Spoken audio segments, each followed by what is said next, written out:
एक दिन मौसा जी मुझसे बोले, शिवानी, तुम्हारा फिगर बिल्कुल तुम्हारी मौसी की तरह है। मुझे तुम बहुत अच्छी लगती हो। मैंने उनकी बात पर ज्यादा ध्यान नहीं दिया और मैं हंसने लगी। पर अब मौसा जी की अजीब हरकतें बढ़ती ही जा रही थीं। एक रात जब घर पर कोई नहीं था, तो मैं और मौसा जी अकेले बैठकर टीवी देख रहे थे। तभी मौसी जी बोले, शिवानी, जब से मैं इस घर में आया हूं, मैं तब से तुम्हें बहुत पसंद करता हूं। मैं तुमसे शादी करना चाहता हूं और पूरी रात तुम्हारे साथ क्रिकेट खेलना चाहता हूं। और इतना कहकर उन्होंने अपना बैट। हेलो दोस्तों, आज की इस रोमांचक कहानी में आप सभी का स्वागत है। मेरा नाम शिवानी है और मेरी उम्र अभी 21 साल है। मेरी हाइट 6 फीट है और मैं दिखने में भी बहुत सुंदर हूँ। मैं अपने माता पिता की इकलौती बेटी हूँ। हमारे घर में केवल हम 3 लोग ही रहते थे, पर कुछ दिनों पहले हमारे मौसा मौसी भी हमारे ही घर में शिफ्ट हो गए थे। उनके शिफ्ट होने के बाद से हमारे घर में 5 लोग हो गए थे।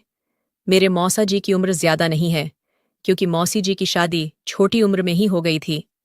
मौसा जी की उम्र करीब 35 साल होगी और वो दिखने में भी बहुत सीधे लगते थे।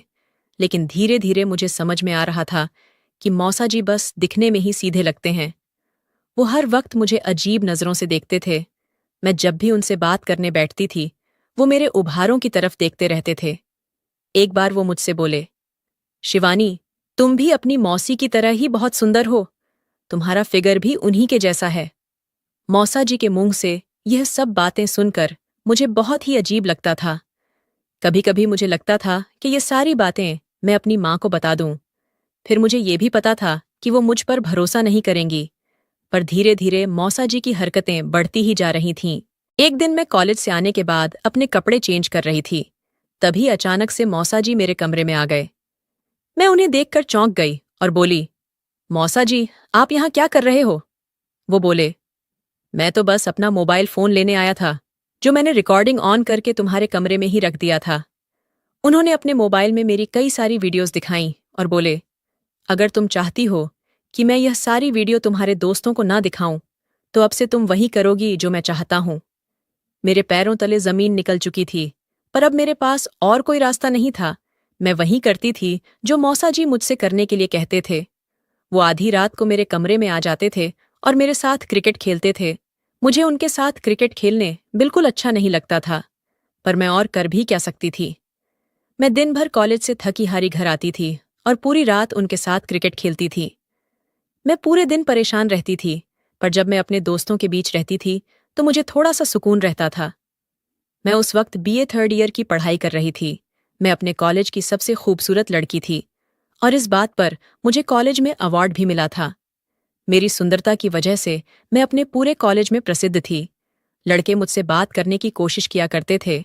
मुझे हर दिन 3-4 लड़के प्रपोज करते थे, पर मैं सबको मना कर दिया करती थी।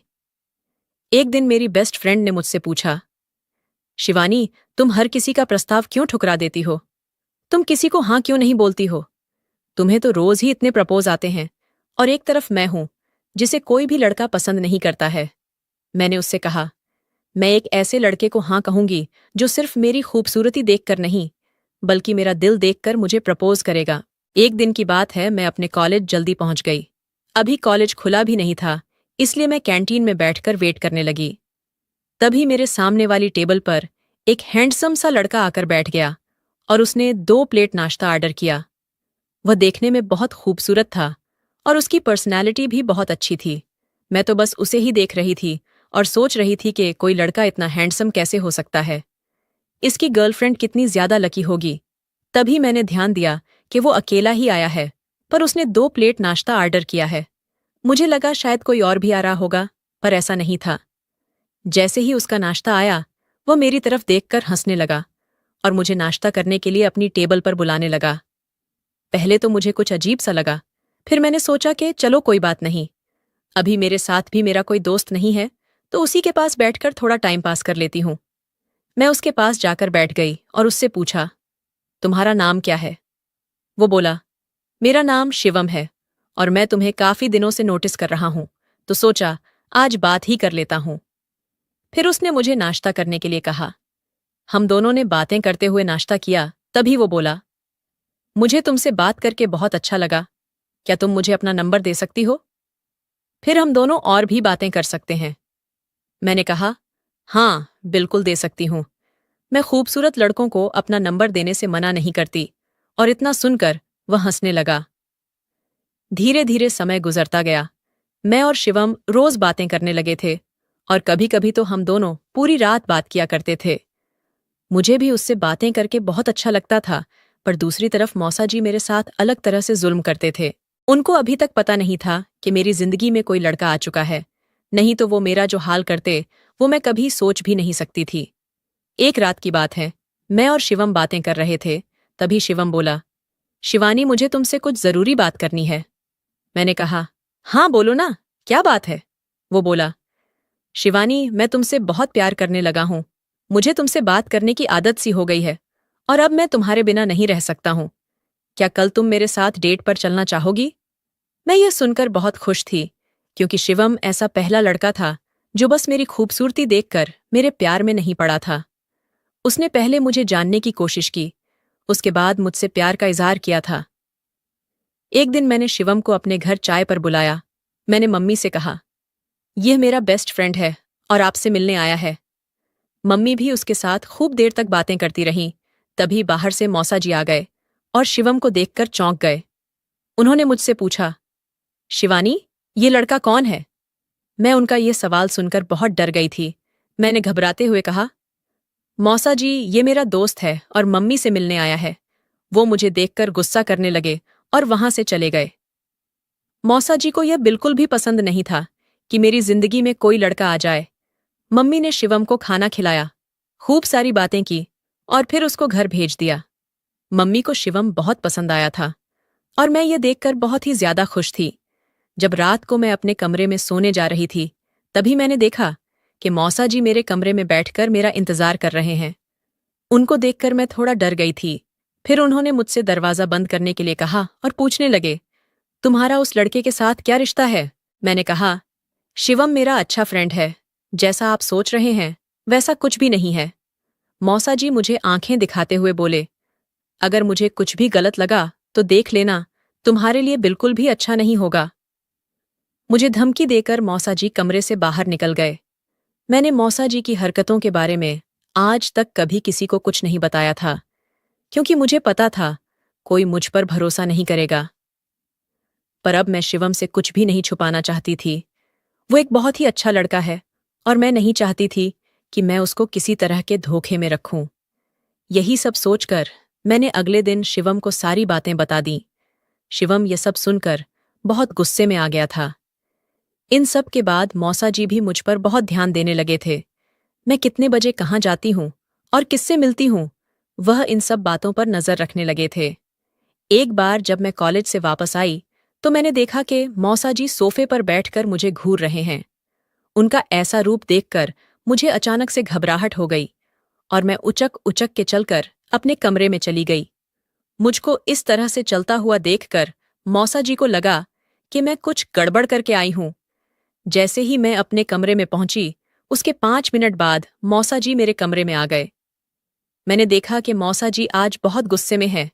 मैंने उनसे पूछा, मौसा जी क्या हो गया है? वो बोले, तुम इस तरह से क्यों चल रही हो जैसे कि तुम किसी और के साथ क्रिकेट खेल कर आई हो? तुम्हें पता है ना कि मुझे यह सब नहीं पसंद है। क्या तुम चाहती हो कि मैं वो सारे वीडियो तुम्हारे दोस्तों को दिखा दूं? मैं समझ गई थी कि इस स्थिति को मुझे अपने हिसाब से ही हैंडल करना होगा। मैंने सोचा कि क्यों ना मौसा जी को भी दीवाना बना दूं, तो फिर यह मुझे इस तरह से ब्लैकमेल करना बंद कर देंगे। मैंने उन्हें जोर से अपने गले लगा लिया और फिर मेरा और मौसा जी का भी सिलसिला शुरू हो गया था। मुझे जब भी मौका मिलता था, मैं मौसा जी के सामने कुछ न कुछ नाटक करने लगती थी, ताकि उनको लगे कि मैं कुछ गड़बड़ करके आई हूं। एक दिन मैंने डिसाइड किया कि मैं इस सिलसिले को दूसरे लेवल तक ले जाऊंगी। एक दिन मौसा जी अकेले बैठकर टीवी देख रहे थे, तभी मैं सोफे पर जाकर लेट गई। मैंने ऊपर से रजाई ओढ़ रखी थी। मौसा जी भी उसी सोफे पर मेरे पैरों के पास बैठकर टीवी देख रहे थे। उनका पूरा ध्यान टीवी पर था। मैं उनका ध्यान अपने ऊपर लाना चाहती थी, इसीलिए मैंने कहा, मौसा जी, वैसे तो आप मुझे पूरे दिन घूरते रहते हो और अब जब मैं आपके सामने लेटी हुई हूं तब आप कुछ भी नहीं कर रहे हो। आज आपके अंदर का जानवर कहाँ चला गया? घर पर कोई नहीं है। मैंने दरवाजा भी बंद कर दिया है, तब भी आप मुझ पर नहीं टूट रहे। इतना सुनकर मौसा जी ने टीवी बंद किया। तभी उन्हें महसूस हुआ, यहां तो सच में कोई नहीं है। वह मुझसे कुछ कहना चाहते थे, लेकिन कह नहीं पा रहे थे। पर मुझे उनके अंदर की आवाज निकलवानी थी, क्योंकि मैंने मौसी जी और मम्मी को दूसरे कमरे में छुपा कर रखा था। मैंने उनसे कहा, मौसा जी, आप घबराओ मत। मैं किसी को कुछ नहीं बताऊंगी। आपको जो भी कहना है, आप मुझसे कह सकते हो। मौसा जी मुझसे बोले, जिस दिन से मैंने इस घर में कदम रखा है, तब से मैं तुमसे प्यार करता हूं। मैं तुमसे शादी करना चाहता हूं और रात भर तुम्हारे साथ क्रिकेट का खेल खेलना चाहता हूं। मुझे पता है कि तुम्हें भी बैट बॉल का खेल बहुत ज्यादा पसंद है। मैं भी अपने बैट से तुम्हारी बॉल मारना चाहता हूं। मैंने कहा, मौसा जी, अब आप देर क्यों कर रहे हो? जल्दी से आओ, क्रिकेट खेलने की तैयारी करते हैं। जैसे ही उन्होंने बैट बाहर निकाला, मैंने तुरंत उठकर कमरे की लाइट जला दी और चिल्ला चिल्ला कर मम्मी मौसी को बुला लिया। मैंने रंगे हाथों मौसा जी को पकड़वा दिया था। अगर मैं मम्मी मौसी को सबूत नहीं देती, तो मुझे पता था कि कोई भी मुझ पर भरोसा नहीं करता। मैंने मौसा जी की सच्चाई सबके सामने ला दी थी और यह सारा प्लान मैंने और शिवम ने मिलकर बनाया था। कमेंट करके जरूर बताइएगा कि आपको ये कहानी कैसी लगी। अगर आपको ये कहानी पसंद आई हो तो इसे लाइक करें और अपने दोस्तों के साथ भी शेयर करें। आगे भी ऐसी रोमांचक कहानियों के लिए हमारे चैनल को सब्सक्राइब करें और बेल आइकन दबाना ना भूलें।